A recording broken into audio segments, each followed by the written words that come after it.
Katanya Erich Fromm, kebanyakan orang mendefinisikan cinta itu rasa suka pada sesuatu. Dan ini sifatnya kayak kebetulan, kayak anugerah. Jadi tiba-tiba ada semacam rasa yang tiba-tiba datang, suka pada sesuatu. Biasanya orang memahami itu. Makanya istilahnya jatuh cinta, falling in love. Apa ya begitu, katanya Erich Fromm. Oke, nanti dia menjelaskan panjang lebar bahwa tidak begitu cinta itu. Malah nanti menurut dia cinta itu kayak seni. Karena dia kayak seni, orang harus paham apa itu cinta dan harus dipraktekkan. Jadi urusannya bukan apa yang kamu cintai, tapi bagaimana kamu mencintai. Hari ini orang fokus mencari apa yang dia suka, apa yang dia cintai. Katanya Erich Fromm tidak begitu. Untuk jadi pribadi yang mencintai, fokuslah pada bagaimana cara mencintai yang baik. Bukan apa yang kita cintai.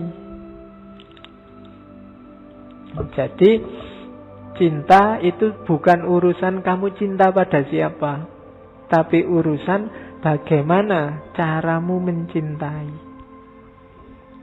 Jadi kamu nggak usah capek-capek nyari yang cocok untukmu. Berperilakulah jadi seorang pecinta, mencintailah secara benar. Nanti bahkan segala sesuatu akan jadi layak dicintai. Tidak cuma lawan jenismu yang satu itu. Itu maunya Fromm itu. Kalau kamu fokusmu hanya pada apa yang layak kamu cintai, nanti kamu jadinya milih-milih. Suka yang ini, nggak suka yang itu. Seleraku yang ini, yang itu nggak terlalu suka. Ini egois. Jadi yang milih-milih ini kan modelnya egois. Kamu mikir karepmu dhewe, ndak. Fokuslah pertama-tama cara mencintai yang benar. Jadi problem cinta selama ini, katanya Erich Fromm, orang sering salah identifikasi. Dianggapnya mencintai itu pertama-tama harus ada yang dicintai. Enggak, bukan itu. Pertama-tama harus kamu tahu bagaimana caranya mencintai yang baik dan benar. Ya kalau bikin tulisan itu kamu harus ngerti EYD-nya sebelum kamu nulis. Yang mau bikin tesis, sebelum pertama-tama kamu nyari objek tesismu apa, ya kamu harus ngerti cara nulis yang baik. Dapat objek sebagus apapun, kalau caramu nulis tidak bagus, ya hasilnya rusak. Mencintai juga begitu. Oke, jadi itu yang diingatkan pertama oleh Erich Fromm. Jadi cinta itu bukan sekedar perasaan suka, beruntunglah kita yang dikasih anugerah cinta, enggak. Dia kayak seni, harus dipelajari. Seni itu kan begitu. Yo ada sih unsur bakatnya, tapi kan harus belajar. Kamu suka nyanyi, yo asal nyanyi aja bisa. Tapi kan kalau pengen nyanyi yang bagus, belajarlah nyanyi. Mencintai juga begitu, harus belajar juga cara mencintai yang baik. Banyak orang mencintai, dia tidak sadar, malah merusak yang dicintai. Atau sebaliknya, merusak dia sendiri yang mencintai. Maka belajarlah. Ya, nanti diusulkan di kampus ada mata kuliah khusus 2 SKS tentang cinta. Loh ya tidak apa-apa, wong hampir semua filosof ilmuwan bilang bahwa relasi paling agung antar manusia itu cinta. Dan itu diidentifikasi jauh bahkan sejak lahirnya filsafat. Beberapa filosof awal kan sudah ngomong itu. Dunia ini berputar kayak minggu lalu Plato, itu karena adanya cinta. Kalau enggak mandek. Oke, catatan pertama itu. Makanya dia punya sebuah quote yang bagus. Love is an activity, not a passive effect. Jadi cinta itu aktif, tidak pasif. Jangan diam saja. Gitu loh. Ya kalau kamu diam saja ya nggak dapat. Nggak usah nunggu takdir. Atau kalau sudah dapat juga jangan diam saja. Harus tahu kalau sudah nembak terus diterima mau ngapain. Ya, begitu keliru bisa blunder. Maka cinta itu katanya Erich Fromm bukan falling for, tapi standing in. Bukan jatuh cinta, tapi mendirikan cinta, menegakkan cinta. Standing in itu kayak kalau bahasanya Al-Quran kayak sholat itu kan iqamatu sholat, mendirikan sholat, tidak sekedar melaksanakan sholat. Nah, dirikanlah cinta. Jangan jatuh cinta. Kalau jatuh cinta itu kebetulan. Jadi kalau ada yang bilang aku jatuh cinta padamu, jangan kesusu diterima. Dia suruh mikir dulu. Karena kalau dia ngomong dia jatuh cinta itu berarti tiba-tiba saja dia suka. Itu belum dipikir. Harus dipikir dulu sampai standing in. Apa ya ini cinta beneran? Jangan-jangan hanya kesan sesaat. Dikedipi sekilas terus kamu deg-degan, terus merasa wah jangan-jangan ini jatuh cinta. Coba dipikir lagi, direnungkan lagi. Jadi standing in sampai iqomah, tidak sekedar jatuh. Nah, jadi kalau kamu ditembak aku jatuh cinta padamu, cintanya bagus, jatuhnya yang jelek. Jadi harus stand, harus paham benar apa itu cinta. Syukur-syukur ngerti bagaimana cinta yang aktif, bukan cinta yang pasif. Jadi rumus pertama dari Fromm, cinta itu aktif, tidak pasif. Karena cinta itu seni, bukan jatuh. Harus dipelajari, terus dipraktekkan. Itu rumus pertama. Terus coba dilihat, katanya Erich Fromm, banyak orang karena nggak belajar cinta, salah dia dalam mempraktekkan cinta. Hasil cermatannya Fromm, orang modern itu terbagi 4 tipe, yang semuanya nggak bagus dalam implementasi cintanya. Erich Fromm adalah salah satu tokoh yang banyak mengkritik modernitas. Dia nulis buku yang sangat terkenal, mungkin ada yang sudah pernah baca, Escape from Freedom. Jadi bebas dari kebebasan. Itu zaman saya mahasiswa kelihatannya buku itu sudah diterjemahkan dalam bahasa Indonesia. Silahkan dicari. Katanya Erich Fromm, coba lihat, manusia modern itu punya 4 gaya hari ini. Ada gaya reseptif, ada gaya eksploitatif, ada gaya nimbun, ada gaya pasar. Gaya reseptif ini orangnya pasif. Dia hanya fokus kalau urusan cinta pada objek cintanya, kayak tadi dijelaskan. Dia hanya fokus pada apa yang layak aku cintai. Dia tidak melihat keluar dirinya. Pokoknya fokusnya dia begitu keluar, lihat mana ya yang tak cintai, mana ya yang pantas tak sukai, masjid mana ya yang enak untuk aku sukai, takmir mana yang bagus untuk aku dekat. Selalu ke orang lain, biar dia reseptif, dia pinginnya dicintai, maka dia milih-milih siapa yang layak untuk dicintai, untuk dia serap. Reseptif itu kan menyerap. Makanya kalau orang nikah itu istilahnya resepsi. Nah itu ada yang diserap itu, amplopmu. Ya kalau kamu nggak bawa amplop nggak jadi resepsi, makanya resepsi. Jadi itu tipe pertama. Kalau kamu sibuk nyari apa yang layak dicintai kayak yang tadi, itu berarti kamu tipe reseptif. Kamu ndak mikir memperbaiki diri.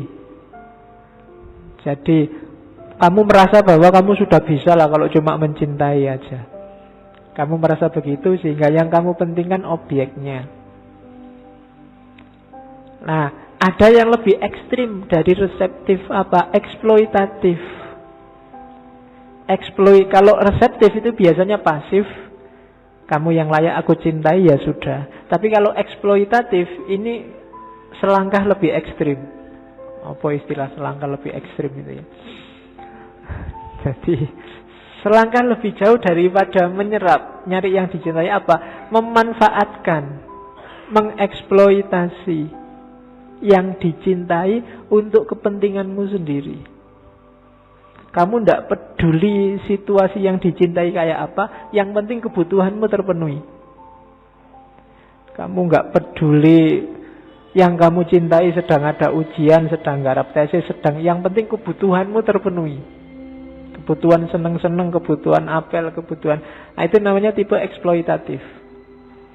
Mumpung sekarang sedang garap tesis, carilah pacar yang pinter nulis, metodologinya bagus, dekat sama dosennya, aman sudah. Kamu tidak usah capek-capek mikir pacarmu suruh garap. Itu eksploitatif namanya. Kamu nyari yang bisa kamu manfaatkan. Logikanya untung rugi. Nah, ini tipe eksploitatif. Yang dicintai nggak dapat untung apa-apa. Kamu yang mencintai nyari sebanyak mungkin. Itu tipe kedua. Ada tipe ketiga. Istilahnya Erich Fromm, tipe penimbun. Tipe penimbun ini iya dia jatuh cinta, cuma cinta bagi dia modelnya kepemilikan. Aku punya cinta, aku punya pacar. Tipe penimbun ini biasanya modelnya ku. Tipe ini tipe penakut. Dia takut kehilangan apa yang sudah dia miliki. Maka dia mempertahankan status quo. Tidak boleh ada yang berkembang, harus kayak hari ini terus. Harus begini terus. Itu tipe penimbun. Maka kalau putus, itu dia trauma luar biasa, bisa stres, bisa pening. Kenanganmu pokoknya tidak akan hilang dari diriku. Itu ini tipe penimbun. Tidak bisa move on. Begitu putus. Itu tipe ketiga. Jadi logikanya cinta itu kayak barang yang kamu miliki. Kehilangan sesuatu itu kan tidak enak dan merugikan. Maka dijaga mati-matian, jangan sampai ini hilang. Bahkan berubah pun kadang-kadang jangan. Aku mencintaimu selamanya, tidak akan berubah. Cintaku tak akan berubah. Itu dikritik habis-habisan oleh Erich Fromm. Tidak boleh cinta kok tidak berubah. Cinta harus berubah juga, lebih baik dan lebih baik. Kalau nggak berubah kayak gini terus, tidak ada manfaatnya. Harus semakin baik, levelnya semakin tinggi. Kalau tidak begitu, kita tipe penimbun. Ya cirinya tadi, begitu tidak nyambung, begitu putus, wah dunia runtuh sudah baginya. Kayak kehilangan apa. Nah, itu tipe penimbun. Susah move on. Oke, begitu putus nanti, wah stresnya luar biasa, nulis buku, nulis puisi. Wah. Ya, nah, itu berarti tidak bisa move on. Kamu sedang menimbun kenangan. Wah, ngapain kamu timbun? Wong dia sudah miliknya orang. Cari yang lain. Oke, wong yang lain masih banyak. Oke ya. Jangan jadi petani. Kan kemarin ada istilah petani, pemuda takut nikah. Ya. Oke, jadi jangan orientasi menimbun. Yang terakhir paling banyak itu orientasi pasar. Cinta diperlakukan kayak dagang. Dia mencari sesuai keinginannya Dengan cara apa? Menjual dirinya. Gimana caranya aku laku di pasar? Mengorbankan identitas kediriannya. Ini tipe pasar. Oh, hari ini trennya apa ya? Yang dicari cewek-cewek hari ini apa? Yang dicari cowok-cowok hari ini apa? Aku harus kayak gitu. Biar apa? Biar dapat yang bagus, yang berkualitas hari ini. Ya karena pasar, ya modelnya kayak dagang. Modalku sekian, dapatnya yang harusnya sekian. Sudah capek-capek ke salon, capek-capek dandan, masa dapatnya cuma kayak gitu? Ndak, harus yang imbang lah. Nah, ini tipe pasar. Masa aku sudah S2 gini dapat pacar SMA? Ndak lah. Nah ini, ya itu tipe pasar. Kamu kayak dagang. Ya kalau level-level aku ini ya dapatnya yang kelas-kelas apalah gitu. Nah, itu tipe dagang, orientasinya pasar. Padahal mungkin kamu suka loh sama yang SMA itu, tapi anda level, nanti diketawain orang lagi. Jadi dagang. Oke ya, ya kayak kamu pacaran 3 tahun sudah dapat apa? Kok dapat apa? Nah, itu tipenya berarti tipe dagang. Kan sering kan ditanya gitu, masa cuma pegang tangan aja nggak dapat apa? Itu namanya dagang. Kamu keluar berapa dapat berapa. Masa aku terus yang nelpon, mbok sekali-sekali kamu, itu juga dagang. Ya kan? Masa aku terus yang mention, mbok kamu sekali-sekali mention aku, itu juga tipe dagang. Masa aku terus yang bayari traktiran, mbok sekali-sekali kamu. Ya enggak punya duit ya gimana lagi. Ya, jadi ini orientasi pasar. Kalau masih hitung-hitungan di level apapun berarti belum cinta. Masih dagang, masih negosiasi. Masih kamu menjual dirimu untuk dapat yang lebih bagus, lebih baik. Orang dagang itu kan nyari yang lebih menguntungkan. Nyari yang lebih prospek, nyari yang lebih bagus dari modal yang kamu keluarkan. Ini juga belum cinta. Cuma manusia modern banyak yang kayak gini. Jadi ada tipe reseptif, ada tipe eksploitatif, ada tipe penimbun, ada tipe pasar. Nah, dirimu tipe yang mana silahkan dilihat. Kalau kamu merasa ada di salah satu dari 4 itu, ayo belajar lagi seni mencintai yang benar. Nah itu, dari situ nanti Erich Fromm nulis The Art of Loving. Awas, keliru. Begitu kamu salah orientasi, salah gaya mencintai, cinta yang semula luar biasa tadi, yang sangat mulia dan agung tadi, akan berbalik 180 derajat jadi sumber kesusahanmu. Jadi sumber kesumpekanmu. Kalau kamu punya pacar kok isinya sumpek terus, gegeran terus, pasti ada yang salah di antara kalian. Coba dicek lagi. Tiap hari kalau jauh, I miss you, begitu ketemu kok gegeran. Itu ada yang salah pasti. Pasti ada hitung-hitungan, atau ada resepsi di situ, ada eksploitasi, ada timbun menimbun di situ.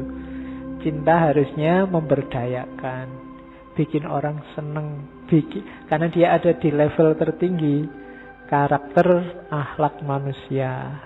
Itu orientasi ini. Jadi penyakit-penyakitnya manusia modern.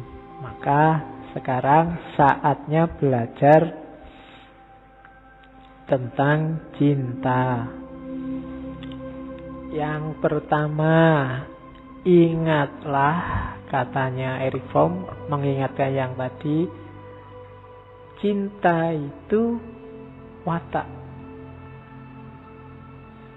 Jadi cinta itu pertama-tama urusan karaktermu. Jadi jadilah karakter yang mencintai. Bangun dulu ini. Jadi orang yang berperilakulah. Karakter itu kan lahirnya dari perilaku. Perilaku lahirnya dari pikiran.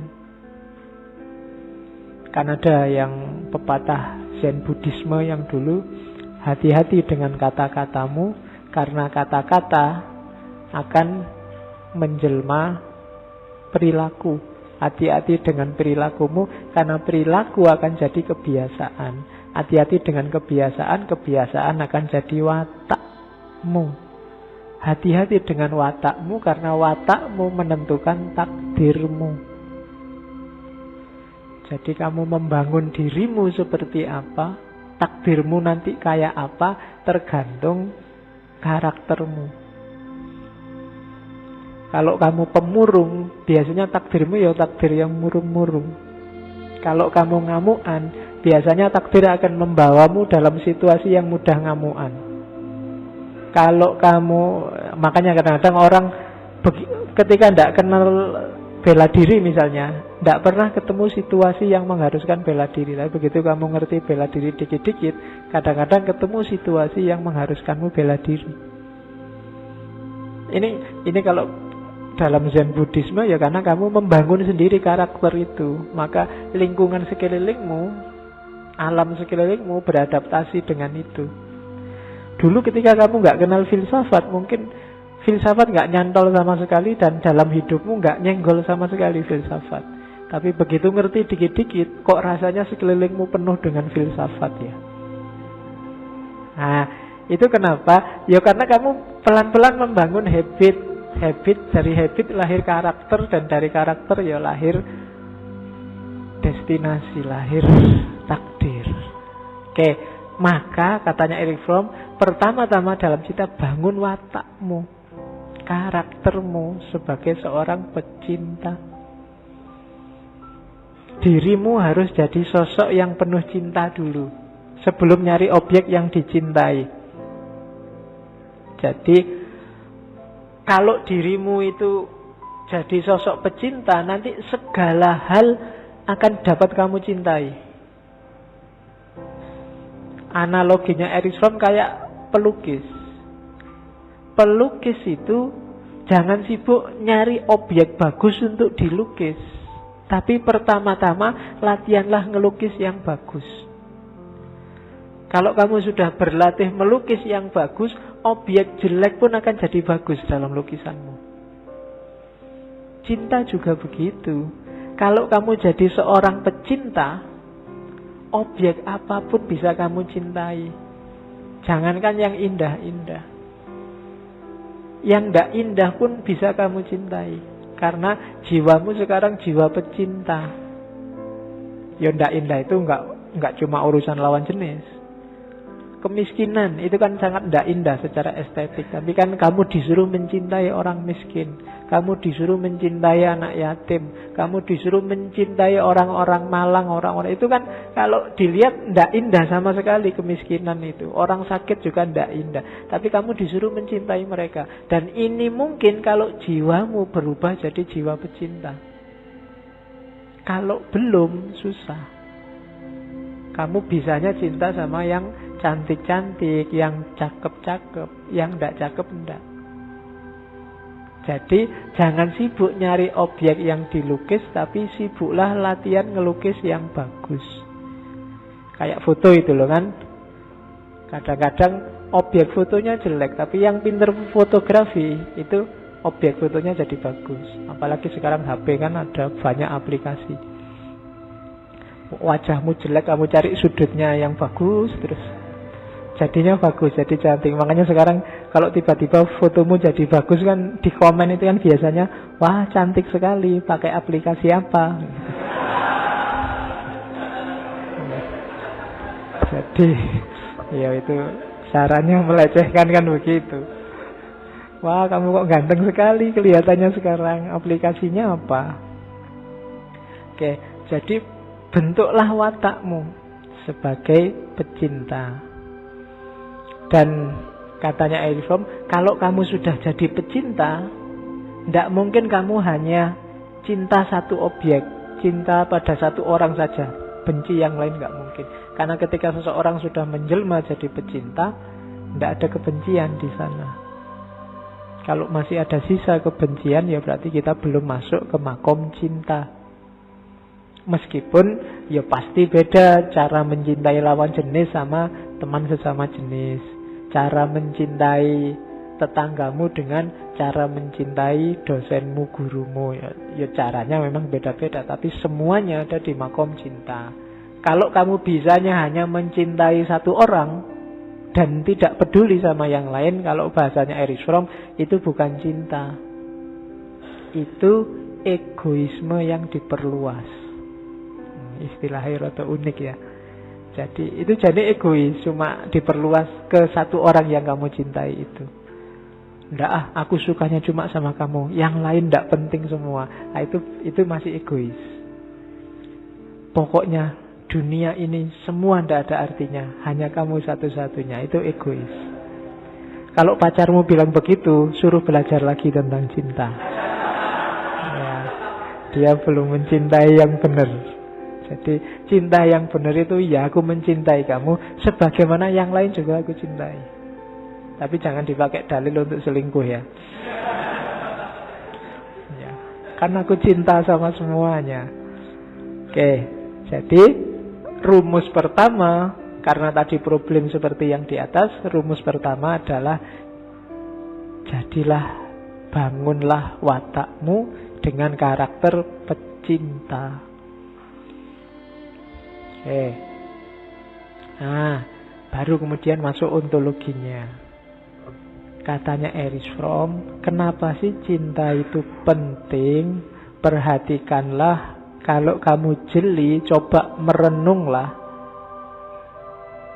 Orang butuh yang lain untuk dicintai karena manusia ini punya problem eksistensial. Jadi problem keberadaan kita di dunia. Banyak problemnya itu.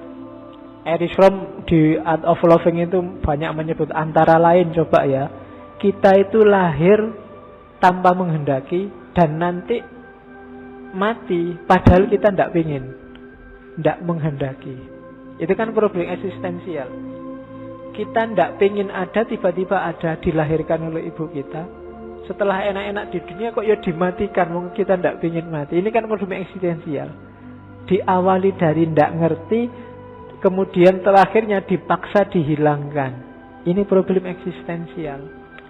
Kemudian dalam hidup ini ternyata karakternya adalah kita terpisah dan tidak berdaya. Menghadapi alam semesta kita sering tidak berdaya. Kehujanan dikit sakit, pilek, kan gitu, kita tidak berdaya, tidak canggih. Pingin apa-apa tidak mesti keturutan. Banyak keterbatasan-keterbatasan. Ini kan tidak berdaya. Kemudian keterpisahan. Banyak sekali yang kita sukai pada akhirnya harus berpisah. Dan itu sunatullahnya begitu dalam hidup. Terhadap apapun. Ini kan kegelisahan eksistensial. Meskipun kamu sudah mati-matian bilang, pokoknya sepanjang hayat kita selalu bersama, tidak bisa, pada saatnya tetap berpisah. Tidak mungkin bareng terus. Nah, ini kan gelisah akhirnya. Kenapa kok gelisah? Karena perpisahan itu menyakitkan. Ya nama lain perpisahan kan akhirnya kita sendiri. Sendirian itu kan menakutkan. Itu yang bikin Adam minta ditemani Hawa. Padahal itu di surga loh. Di surga itu kan kamu bisa minta apa aja sak kapoke. Seneng-seneng, tapi dia tetap minta Hawa. Kenapa? Kesendirian itu menyakitkan.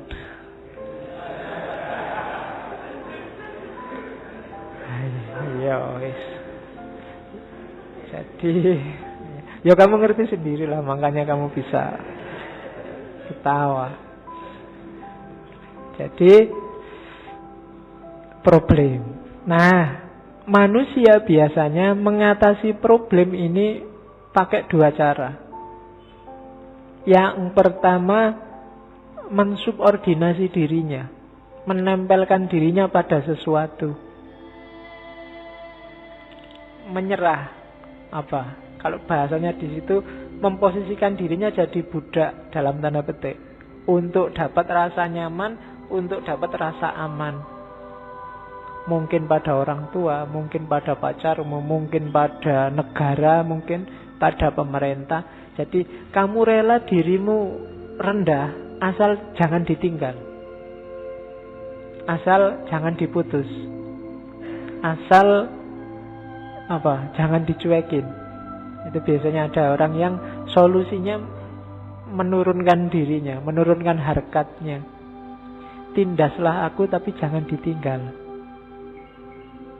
Susah-susahkan aku, siksa aku tidak apa-apa, tapi tetaplah di sisiku. Kan banyak yang kayak gitu. Aku sat-sat koyo duwe pacar wae. Oke. Jadi solusi pertama itu biasanya saking takutnya kamu sendirian, saking takutnya kamu tidak punya teman, saking takutnya kamu berpisah, maka kamu jatuhkan dirimu, hargamu, nilai kemanusiaanmu. Kayak hari ini kan banyak yang demo, misalnya mengkritik Pancasila, tapi begitu dijawab, kalau nggak suka Pancasila ya keluar aja dari Indonesia. Itu mesti takut. Kenapa? Perpisahan itu menyakitkan. Harus mulai lagi nyari teman baru lagi mungkin di luar negeri, itu kan sumpek juga. Wong sudah nyaman banyak teman di sini. Ini hubungannya sama problem eksistensial. Oke. Makanya kan itu skala Indonesia. Kalau skala bumi kan ada ajaran sufi itu. Kalau kamu tinggal di bumi tapi menyalahi perintahnya yang punya bumi, maka keluarlah dari bumi. Itu kan menakutkan. Kalau Gusti Allah ngusir kita, kita mau kemana? Kan gitu. Dan retorika ini menurut saya luar biasa. Kenapa? Karena manusia punya problem eksistensial ini. Dia takut sendirian, takut kesepian. Kalau diusir dari bumi mau kemana? Keluar bumi apa di luar bumi ada warungnya, ada angkringannya, ada ngobrolnya sama siapa? Ini kan sumpek.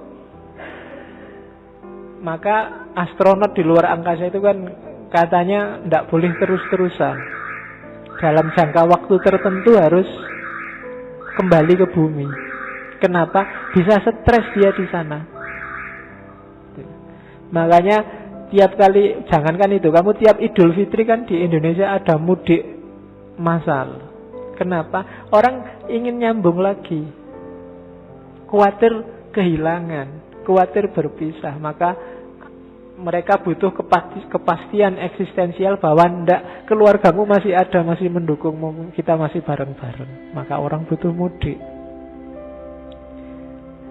Nah, solusi pertama tadi kamu menjatuhkan levelmu. Dan yang kedua, tidak dengan menjatuhkan level tapi dengan cinta. Dengan cinta itu berdiri setara, sejajar, saling membantu, saling menguatkan, saling mendukung. Karena kalau tadi yang menjatuhkan diri, padahal kalau kamu memperbudak dirimu di hadapan orang lain, sebenarnya orang lain juga sebenarnya butuh teman. Mereka juga takut sendirian, mereka juga takut ditinggal, takut kesepian. Maka jangan mau memposisikan dirimu subordinat, inferior. Kita sama-sama butuh kok, ayo kerjasama. Saling membantu, saling menguatkan, saling menegaskan keberadaan kita. Itu namanya cinta. Maka jangan jatuh dalam cinta, tapi berdirilah dalam cinta. Stand in. Kalau tidak begitu, biasanya kamu menjatuhkan dirimu. Gak cuma jatuh cinta, tapi jatuh hargamu. Kamu mengabdi pada sesuatu yang kamu sukai. Kamu jadi budaknya yang kamu cintai. Entah orang, entah barang, entah sesuatu. Nah, lawannya hanya cinta. Jadi perbudakan itu, penindasan dan penjajahan itu tidak bisa dilawan dengan perbudakan, penindasan, penjajahan yang lain. Lawannya hanya cinta. Kita dijajah Belanda 350 tahun lebih. Itu kan tidak bisa balesnya kita, ayo kita jajah Belanda juga 350 tahun. Kan tidak bisa begitu. Kenapa? Karena obatnya imperialisme bukan itu. Kalau kamu merasa sekarang dihegemoni oleh Barat, Cara melawannya bukan berbalik menghegemoni Barat. Cara melawannya apa? Berdiri sejajar dan kemudian saling kerjasama. Itu solusi yang paling memberdayakan manusia. Kalau enggak, kita akan melalui fase penghancuran demi penghancuran. Logika ini yang sering lepas dari kita, termasuk dalam dunia politik hari ini. Yang terjadi apa? Kalau hari ini dirugikan, kamu pinginnya besok kalau dapat kesempatan balik merugikan. Hari ini ditindas, besok harus aku bisa nindas balik. Balas dendam. Nah, itu yang sering terjadi. Dan ini tidak akan ada ujungnya. Akhirnya kayak film India. Ya kan? Simbae disiksa. Nanti bapaknya balas dendam. Nanti bapaknya yang sini balas dendam lagi. Anaknya balas dendam. Sampai cucunya balas dendam. Tidak ada selesainya. Solusinya katanya Fromm tidak begitu, tapi lewat jalur cinta. Jadi cinta yang mengatasi problem eksistensial manusia.